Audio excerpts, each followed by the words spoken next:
कमात के घने खेत में लेटा वो हेलीकॉप्टर की परवाज़ों से लुत्फ़ अंदोज़ हो रहा था। सलीम जानता था कि राह इसके साथ ड्रामा कर रही है। कर्नल बख्श रिवायती शिकारों की तरह जो मकामी आबादी के लोगों के गर्दनों में ढोल डालकर इन्हें जंगल में हांका करने के लिए बेच दिया करते थे, कुत्तों और हेलीकॉप्टर के खौफ इस पर तारी करके इसे अपने कछार से बाहर निकलने पर मजबूर कर रहा था। लेकिन सलीम ने भी कच्ची गोलियां नहीं खेली थी। इसे इस बात का अच्छी तरह इल्म था कि अपने ताक़ुब में इसने नाप पाँव का कोई ऐसा निशान छोड़ा है जिसकी मदद से कोई खोजी दूर तक इसका कुरा उठा सके, और ना ही इसने अपने पीछे कोई ऐसा क्लू छोड़ा है जिसकी मदद से राह के ब्लैक कैट्स अपने कुत्तों को इसके ताक़ुब में लगा सके। कर्नल बख्श इसे खौफसदा करके अपने मकासद हासिल करना चाहता था, लेकिन वो नहीं जानता था कि वाइट फ्लावर का कोड नेम जितना नाजुक है उतनी ही मजबूत आसाब का वो मालिक है। वो इन्हीं आसाब के साथ मैदान में उतरा था, लेकिन कुत्ते के भौंकने की आवाज़ ने इसे अपने हिकमत अमली बदलने पर मजबूर कर दिया। सलीम जानता था कि राह ने इन कुत्तों को रूसी इंटेलिजेंस KGB के मदद से खसूसी तरबियत दी हुई है, और वो इस तरह खेतों में छुपे मुश्तबा शख्स तक अपने मालिकों को ज़रूर पहुंचा दिया करते हैं। उसे अब मैदान में निकलकर दुश्मन की चालों का मुकाबला अपने दिमाग और कुव्वत इरादी से करना था। यही सोचकर वो उठ खड़ा हुआ और दूसरी ही लम्हे वो खेतों से बाहर था। इसने बादले नाख्वास्ता अब अपने नज़दीकी कस्बे में घुस जाने का फैसला कर लिया था। फिलवक्त इसके जहन में कोई खासी प्लानिंग नहीं थी।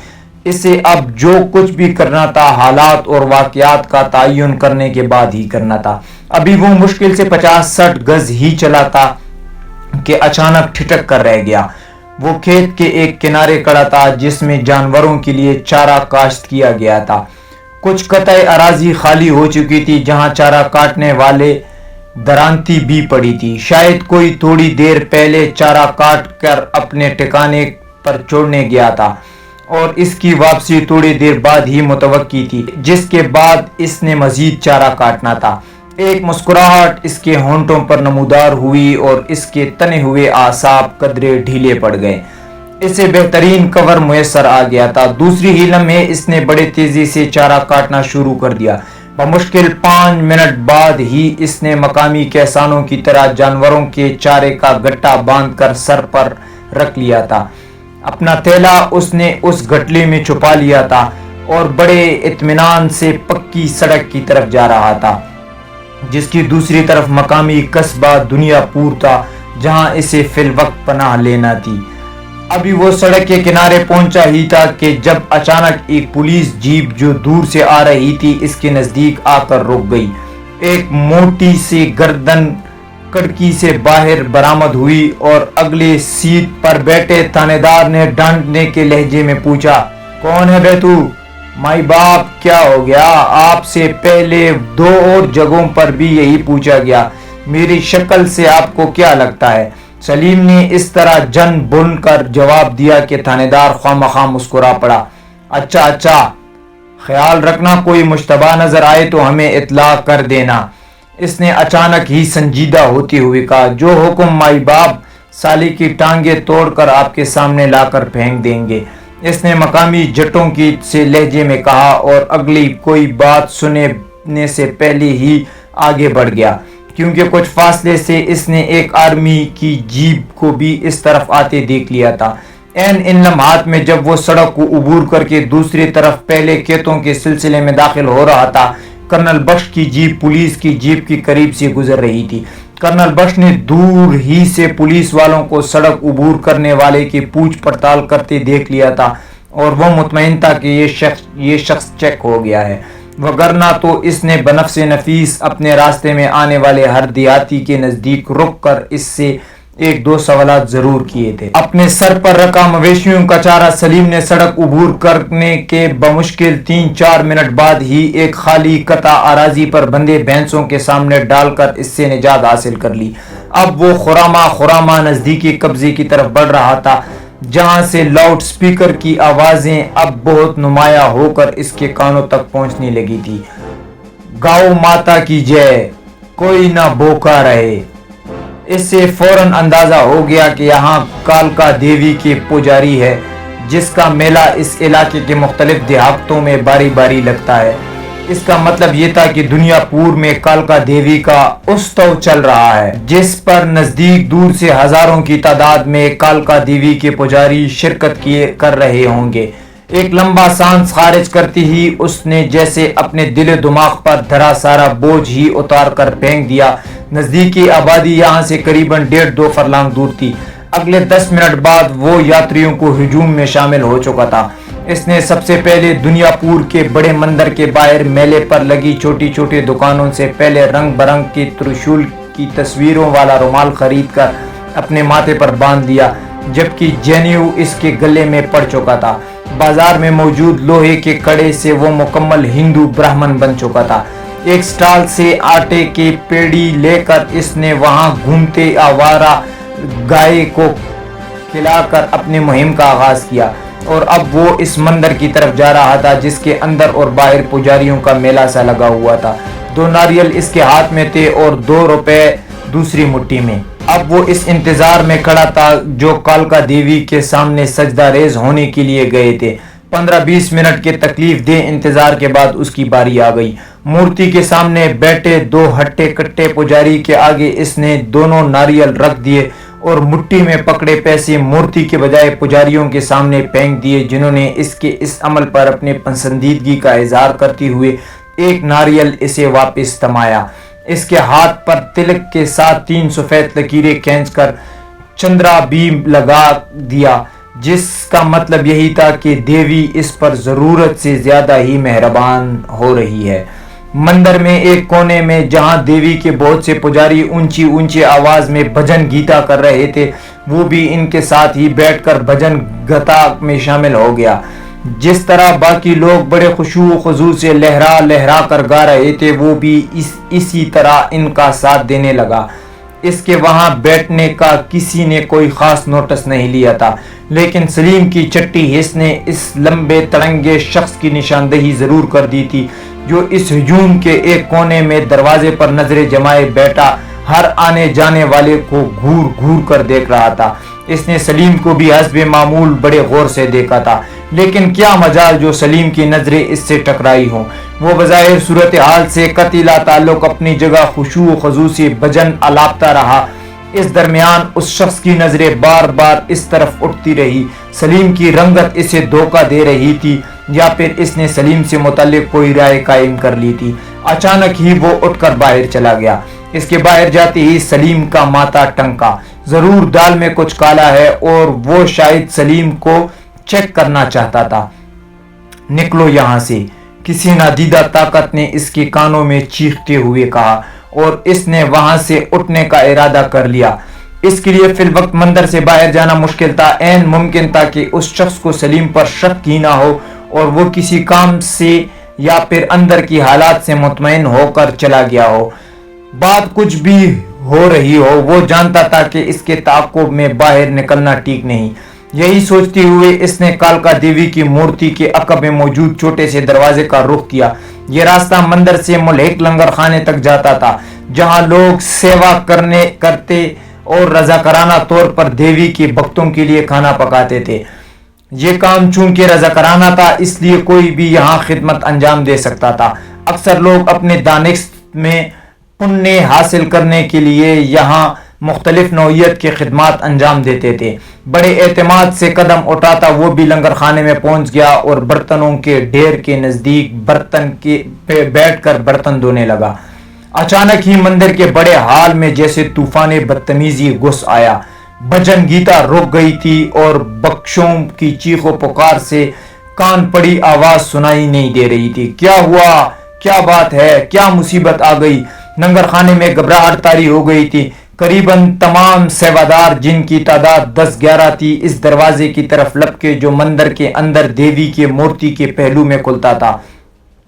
एक मोटी सी औरत के पीछे खड़े होकर इसने औरत के कंधे के ऊपर से हालात का जायजा लिया तो इसका दिल एक मर्तबा धक कर रह गया। मंदिर के मरकजी हाल के तीनों दरवाजे पर आर्मी और बीएसएफ के मुसल्लह जवान मौजूद थे। جبکہ بھارتی کمانڈوز اور بی ایس ایف کے کچھ جوان اندر ہی گھس آئے تھے اور انہوں نے دیوار کے ساتھ ساتھ اس طرح پوزیشنیں سنبھال لی تھی کہ کوئی یہاں سے بھاگ کر باہر نہیں جا سکتا تھا۔ خاموش! اچانک ایک زوردار آواز گونجی۔ خاموش! میری بات غور سے سنو، کوئی شور نہیں مچائے گا۔ اس علاقے میں گھس بیٹیا سرحد پار سے آ گئے ہیں، ہم نے انہیں گرفتار کر لیا ہے۔ ان کا ایک ساتھی اس علاقے میں کہیں چھپا ہوا ہے۔ آپ میں سے ہر کسی کو اپنی شناخت پیش کرنی ہے۔ آپ جس دیہات کے رہنے والے ہیں اپنے لوگوں کے ساتھ کھڑے ہو جائیں، میرے جوان ہر ایک کو شناخت کریں گے۔ گھبرانے کی کوئی بات نہیں ہے۔ مجھے افسوس ہے کہ میں نے گیتا میں خلل ڈالا، لیکن ملک کی سلامتی کے لیے یہ ناگزیر تھا۔ ہم نہیں چاہتے کہ وہ خطرناک شخص بچ کر جانے پائے۔ مجھے امید ہے کہ آپ اپنے سینا کے ساتھ تعاون کریں گے۔ ہاتھ میں پکڑے ایمپلیفائر سے ایک فوجی افسر مندر میں موجود یاتریوں کو مخاطب کر رہا تھا۔ یہ کیپٹن اشونی کمار تھا۔ آرمی کی فیلڈ انٹیلیجنس یونٹس نے اس مندر میں وائٹ فلاور کی موجودگی کا شک ظاہر کیا تھا، اور جیسے ہی کرنل بخش کو یہ پیغام ملا، اس نے ایک لمحے کی تاخیر کے بغیر مندر پر دعویٰ بولنے کا فیصلہ کر لیا تھا، اور چند منٹ بعد ہی اشونی کمار کے کمانڈ میں فوجی یہاں گھس آئے تھے۔ ابھی اشونی کمار کا خطاب نامکمل ہی تھا جب سلیم الٹے پاؤں پیچھے ہٹ گیا۔ اس نے بغیر کسی گھبراہٹ کے فرار کے راستوں کا جائزہ لیا، اور یہ دیکھ کر اسے قدری مایوسی کا سامنا کرنا پڑا کہ یہاں سے فرار کی کوئی راہ بھی نہیں تھی۔ فی الوقت تمام لوگ مندر کی ہال کی طرف متوجہ تھے اور لنگر خانے سے اسی طرف جا رہے تھے تاکہ اپنی شناخت کروا سکے۔ سلیم کو اور تو کچھ نہ سوچی، وہ لنگر خانے کے ایک کونے میں اسی چھوٹے سے کمرے میں جا گھسا جس میں اشیاء خوردونوش، گھی، چینی، چاول اور دالوں کے ڈبے اور بوریاں دھری تھی۔ اس نے بظاہر خود کو اس ڈھیر میں چھپا لیا تھا، لیکن وہ ابھی مطمئن نہیں ہوا تھا۔ دوسری ہی لمحے وہ باہر نکلا۔ اس مرتبہ اس نے لنگر خانے سے ایک بڑی سی چھری اور چمٹا اٹھا لیا۔ اب وہ ان دونوں ہتھیاروں کے ساتھ اس چھوٹے سے گودام میں دوبارہ جا گھسا۔ ایک لمحہ ضائع کی بغیر وہ گودام کی دیوار تک پہنچ گیا۔ شاید یہاں کسی نے گزشتہ 10-12 سال سے صفائی کرنے کی ضرورت ہی محسوس نہیں کی تھی۔ سلیم نے جو پجاریوں کے درمیان سانپ کی طرح رینگتا ہوا بالکل زمین سے پیشاور فوجیوں کی طرح چیک کر یہاں پہنچ چکا تھا، اپنا ہاتھ دیوار پر پھیر کر اس کی مضبوطی کا جائزہ لیا۔ دیواریں تو دوہری اینٹ کی بنی ہوئی تھی، لیکن اس کے خستہ حالی بتا رہی تھی کہ اگر سلیم کوشش کرتا تو شگاف ڈالنے میں کامیاب ہو جاتا۔ یہ جگہ اتنی تنگ تھی کہ بمشکل 2 بوریوں کے درمیان وہ پھنس کر اکڑوں قدموں پر بیٹھا ہوا تھا۔ یوں تو گودام کے باہر کھڑے ہو کر سرسری نظر ڈالنے سے وہ کسی کو دکھائی نہ دیتا، لیکن اس کی تلاش کرنے والے بھی منظم اور تربیت یافتہ لوگ تھے۔ عین ممکن تھا کہ وہ بوریاں باہر نکال کر یہ کمرہ خالی کر دیتے، جس کے بعد وہ بچ کر کہیں نہ جا سکتا تھا۔ یہی سوچتے ہوئے دوسری علم میں اس کے بازو حرکت میں آ گئے۔ اس نے بڑی سی اور مضبوط چھری کے ذریعے 2-3 اینٹوں پر زور آزمائی کی۔ بالآخر قسمت نے یاوری کی اور ایک کمزور اینٹ تلاش کرنے میں وہ کامیاب ہو ہی گیا۔ امداد زمانہ کے ہاتھوں خستہ حالی کی تصویر بنی 2-3 بڑی اینٹوں اس نے باہر نقب زن کی طرح بمشکل 2-3 منٹ میں نکال کر دیوار میں نقب لگا دی تھی۔ مزید 3-4 منٹ کی تکا دینے والی مشقت کے بعد بالآخر دیوار میں اتنا شگاف کرنے میں کامیاب ہو گیا تھا جس کے ذریعے رینگ کر باہر نکل سکتا تھا۔ جب بھارتی فوج کے مستعد جوان بڑی سختی سے مندر کے بڑے ہال میں موجود ایک یاتری کو چیک کر رہے تھے، وائٹ فلاور مندر سے باہر نکل چکا تھا۔ دیوار سے ملحق جھاڑیوں میں کمر جھکا کر وہ دور تک چلا گیا۔ اس طرح دور تک کسی کا نام و نشان دکھائی نہیں دے رہا تھا، بس کھیتوں کا ایک طویل سلسلہ جو حد نگاہ تک پھیلتا چلا گیا تھا۔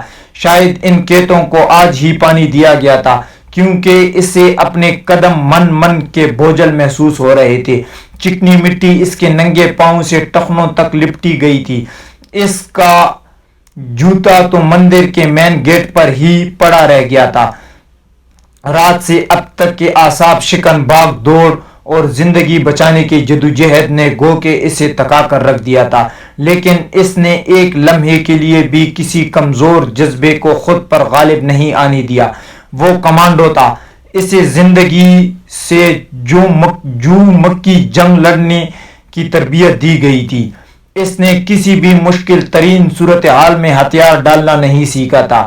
وہ بے بس پرندے کی طرح بے موت مرنے کی بجائے آخری دم تک بہادروں کی طرح لڑتے ہوئے مر جانے کا قائل تھا۔ جو سچویشن بڑے بڑے بہادروں پر موت کا خوف طاری کر دیا کرتی تھی، وہ ایسے صورتحال سے لطف اندوز ہوا کرتا تھا۔ زندگی اور موت کے اس کھیل کو اس نے ہمیشہ پیشہ ور کھلاڑی کی طرح کھیلا تھا، اور یہی اس کی کامیابی کا راز بھی تھا۔ کیپٹن اشونی کمار جب اپنے آدمیوں کے ساتھ لنگر خانے میں پہنچا تو وہاں کوئی ذی نفس دکھائی نہیں دے رہا تھا۔ کرنل بخش کی صحبت میں اتنا عرصہ گزارنے کے بعد وہ بہت کچھ سیکھ چکا تھا۔ جب اس کے جوان کسی کے وہاں نہ ہونے کی خبر دے رہے تھے تو اس نے انہیں لنگر خانے کے دونوں گودام اور کمرے خالی کرنے کا حکم دیا۔ اس عمل میں بمشکل 6-7 منٹ ہی صرف ہوئے ہوں گے جب ان لوگوں کو دیوار میں تازہ شگاف دکھائی دیا۔ اشونی کمار نے اپنا دایاں ہاتھ زور سے اپنے بائیں کندھے پر مار کر اپنے غصے خود پر نکالنا چاہا۔ یہ ان لوگوں کی بے وقوفی تھی کہ انہوں نے پچھلے 15-20 منٹ سے لنگر خانے کو نظر انداز کر رکھا تھا۔ وہ تو اچانک ہی اسے خیال آ گیا کہ ادھر بھی نظر دوڑا لے، ورنہ شاید اس کی ساتھی اس طرف جانے کی تکلیف ہی نہ کرتے۔ ان میں ان کا کوئی قصور نہیں تھا، کیونکہ لنگر خانے کا واحد دروازہ مین ہال میں کھلتا تھا اور اسی طرف یہاں آنے جانے والے کو بہرحال اس حال سے گزرنا پڑتا تھا۔ روشندان اتنی اونچی تھے جہاں تک کھڑے ہو کر کسی کے ہاتھ لگانے کا سوال ہی پیدا نہیں ہو سکتا تھا۔ شاید ان لوگوں نے یہی سوچا کہ وہ اس مندر کی حال میں لوگوں کو چیک کرنے کے بعد لنگر خانے کا جائزہ بھی لے لیں گے۔ باہر نکلو اور اسے ڈھونڈو۔ وہ بچنے میں کامیاب ہوا تو ہم سب کے ڈوب مرنے کا مقام ہوگا۔ او مائی گاڈ، میں کرنل صاحب کو کیا منہ دکھاؤں گا؟ انہیں کیا بتاؤں گا کہ اس طرح ہاتھ میں آئے شکار کو ہم نے بھاگنے کا موقع دے دیا؟ او مائی گاڈ، اس نے بے بسی اور غصے سے ملے جلے جذبات سے کہا۔ ایک مرتبہ پھر تمام جوان مندر سے باہر نکل رہے تھے۔ وہ طوفان کی طرح اندر آئے ہوئے تھے اور اندھیری کی طرح باہر جا رہے تھے، لیکن ان کی واپسی اب اتنی آسان نہیں تھی، کیونکہ وہاں کالکا دیوی کے پجاریوں کا مقامی گورو پہنچ چکا تھا۔ جب اسے ماتا کے پجاریوں نے روتے ہوئے بتایا کہ ان کے بہادر سینک جوتیوں سمیت اندر جا گھسے ہیں اور انہوں نے کالکا مائی کے بھجن گیتا روک کر ان کے پجاریوں کی بے عزتی کی ہے، ان کو اس طرح چیک کیا گیا جیسے وہ کوئی دیش دروہی ہو، تو گرو جی کا پارا بھی آسمان کو چھونے لگا۔ کلیوگ گھور کلجوگ۔ انہوں نے اپنے ہاتھ میں پکڑے ترشول ہوا میں لہرایا اور اپنے پجاریوں کے جلو میں مندر کے دروازے کی طرف بڑھا۔ گورو مہاراج دروازے کے اندر داخل ہو رہے تھے اور کیپٹن اشونی کمار کے تعاقب میں اس کے جوان باہر نکلنے کے لیے کوشاں تھے۔ جب دونوں کا آمنا سامنا ہو گیا، کون ہے وہ پاپی جس نے کالکا ماں کی پوجا کو نشت کرنا چاہا؟ گرو مہاراج نے اپنے چیلوں سے دریافت کیا۔ سب نے اشونی کمار کی طرف اشارہ کر دیا، کیونکہ وہی ان فوجیوں کی کمانڈ کرتا اندر داخل ہوا تھا، اور اس نے دستی لاؤڈ سپیکر پر سب کو فالن ہونے کا حکم دیا تھا۔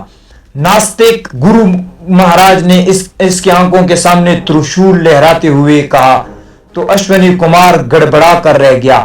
اسے اندازہ نہیں تھا کہ اس غلطی کی اتنی زیادہ قیمت ادا کرنی پڑے گی۔ اس نے چاہا کہ جھک کر گرو مہاراج کی چرن چھو لے، لیکن غصے سے بڑے گرو مہاراج اچانک اپنی جگہ سے پیچھے ہٹ گئے۔ خبردار، جو گرو مہاراج کے پوتر چرنوں کو اپنے ناپاک ہاتھوں سے چھوا۔ گرو مہاراج کے پہلو میں کھڑے ان کے محافظ نے چتاونی دی، دیکھیے مہاراج، میں بھی برہمن ہوں، لیکن اس وقت ہم ایک انتہائی خطرناک گھسپیٹیا کا تعاقب کر رہے ہیں۔ اگر آپ کی سیوا بھنگ عبادت میں خلل ہوئی ہے تو بھگوان کے لیے ہمیں क्षमा کر دیجئے۔ ہم نے تو ارادتاً ایسا نہیں کیا، ہم تو ایسا کرنے کا سوچ بھی نہیں سکتے۔ اشونی کمار نے اپنی صفائی پیش کرنا چاہا۔ पापी एक ब्राह्मण की औलाद होकर तुझे मंदिर में इस तरह दाखिल होते शर्म नहीं आई? गुरु महाराज ने गुस्से से खोलते हुए कहा। अश्विनी कुमार ने अपनी सफाई में बहुत कुछ कहा, लेकिन इसकी हर बात पर दूसरी तरफ से ज्यादा सख्त रद्द-ए-अमल होता। इसका एक एक लम्हा कीमती था। अभी तक इसने कर्नल बख्श को यहाँ होने वाली कार्रवाई से आगाह नहीं किया था, क्योंकि वायरलेस इसकी जीप में नस्ब था और जो बाहर खड़ी थी।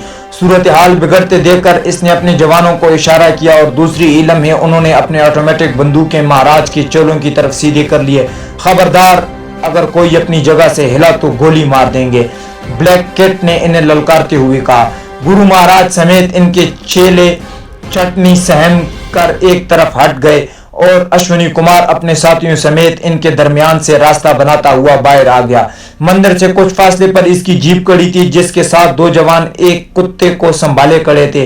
अपनी जीप की हिफाजत के लिए इसने दो जवानों को वहीं छोड़ा और बाकी जवानों के साथ चक्कर काटकर मंदिर की पुष्ट पर आ गया। मजीद 10-15 मिनट जाया करने के बाद वो लोग दीवार तक पहुंच गए थे जिसमें व्हाइट फ्लावर ने नकब लगाई थी। अश्विनी कुमार ने अंदाजा लगा लिया था कि मफरूर और इनके दरमियान करीब पौन घंटे का फासला है और सफेद पूल ऐसे खतरनाक और चालाक एजेंट को अगर इतना वक्त वक्फा मिल गया है तो वो किसी कीमत भी इसके हाथ नहीं आएगा। वो कदरे मायूस हो चला था, लेकिन इसने अपने जवानों पर मायूसी तारी नहीं होने दी।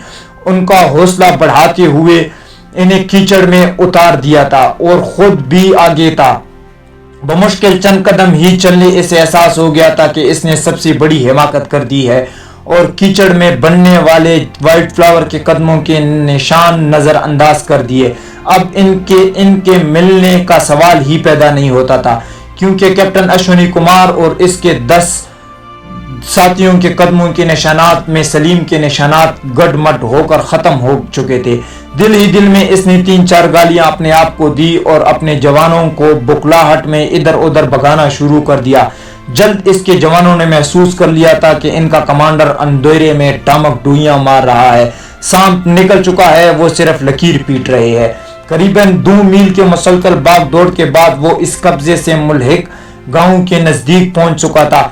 इसने चंद लम्हों के लिए रोककर अपने सरापे पर नजर डाली और ख्वामख्वाह हंस दिया। बाकी इसकी हालत ऐसी हो रही थी जिस पर खुद भी इससे हंसी आने लगी थी। इसने गर्दन घुमाकर अपने ताक़ुब में देखा तो दूर दूर तक इसे कुछ दिखाई नहीं दे रहा था, जिसका मतलब यही था कि अभी तक दुश्मन को इसके फरार का इल्म नहीं हुआ था।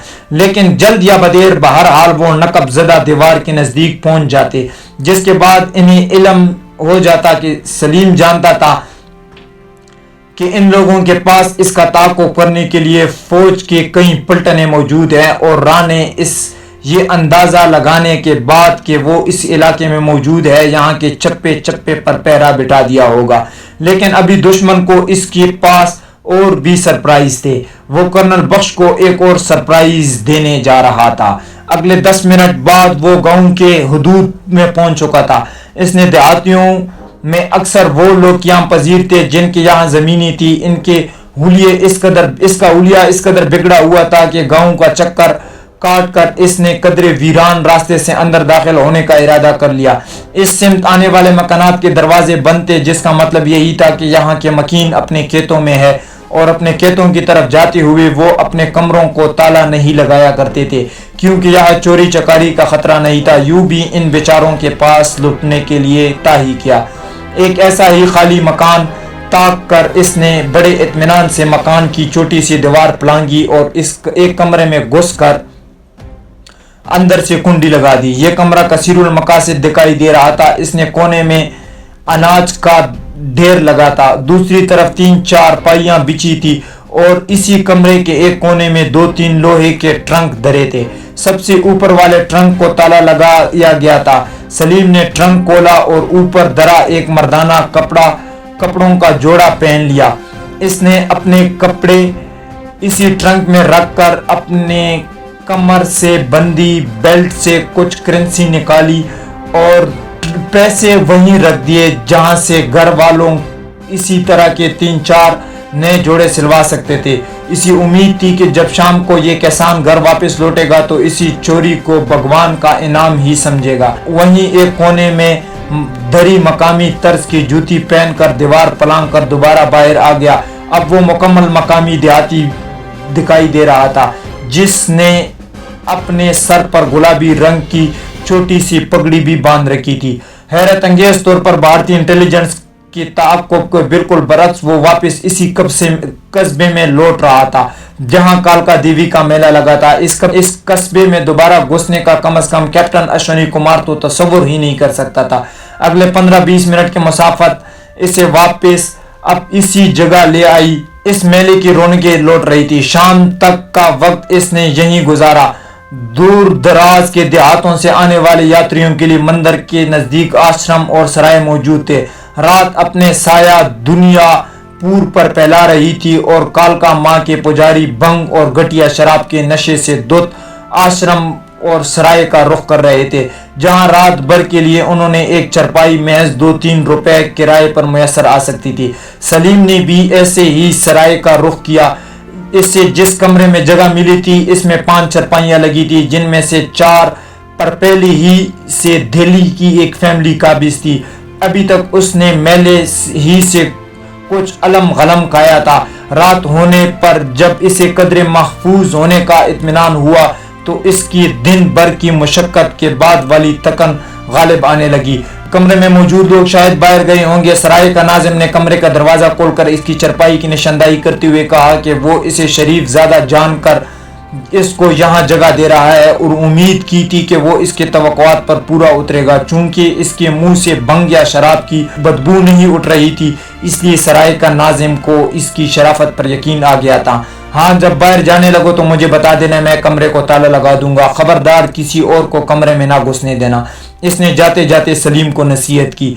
नाजिम सराय की रवानगी के बाद इसने कमरे में नजर दौड़ाई। ये कमरा पहली मंजिल पर वाक़या था और यहाँ मौजूद 15-20 कमरों में से शायद वाहिद कमरा था जिससे कोई हंगामा आराई की आवाज़ बुलंद नहीं हो रही थी, वगरना तो यहाँ के तमाम कमरों से भंग और देसी शराब की नशे में धुत कालका माँ के पुजारियों के जोरदार कहकहे, फाश फिक्रे और जोरदार गालियों की आवाज़ें सुनाई दे रही थी। सोने से पहले वो कमरे के साथियों की एक झलक देखना चाहता था। नींद और भूख ने इस पर यकलक गलबा किया था।